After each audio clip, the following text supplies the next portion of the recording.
In this video, I'm going to show you how to use the Parallax simulation to illustrate how parallax works when we observe distant stars.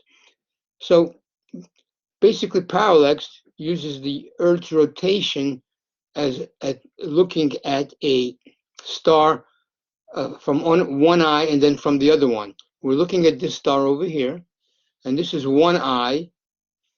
Okay, and this little angle, in fact, is what's called the parallax angle. And that angle we'll see depends on a number of things.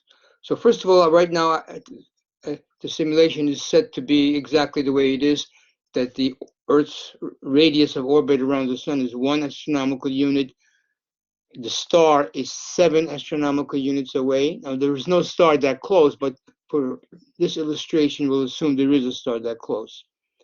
And so what we're going to do is let the star rotate and watch what happens over here. And you notice that the star will appear to move back and forth in relation to stars behind it, but very tiny. If you watch it over here, you can barely see it move.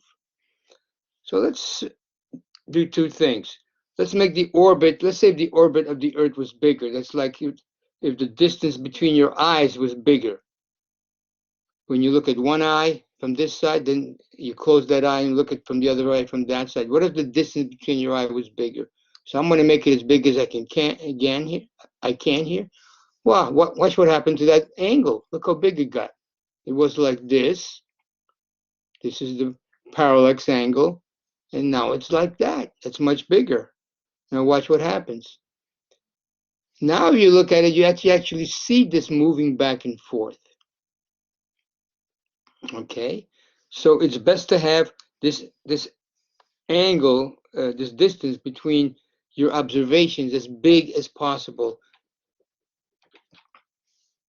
Now let's make the star closer. Bring the star closer. This is as far as I can do in the simulation, but I can bring it closer.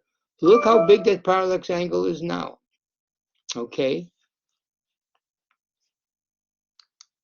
and you can basically see it move back and forth over here. This back and forth motion is called parallax. This is one eye looking at it, and now the other eye looks at it from this side. And if you make the distance smaller, the distance smaller, that means we got to make this smaller. You can see that angle is much smaller. If we put the star further away,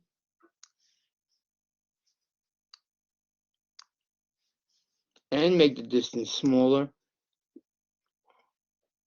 you notice this is pretty small. If we make the star further away, it gets even smaller. And if we have a bigger orbit, that angle gets bigger.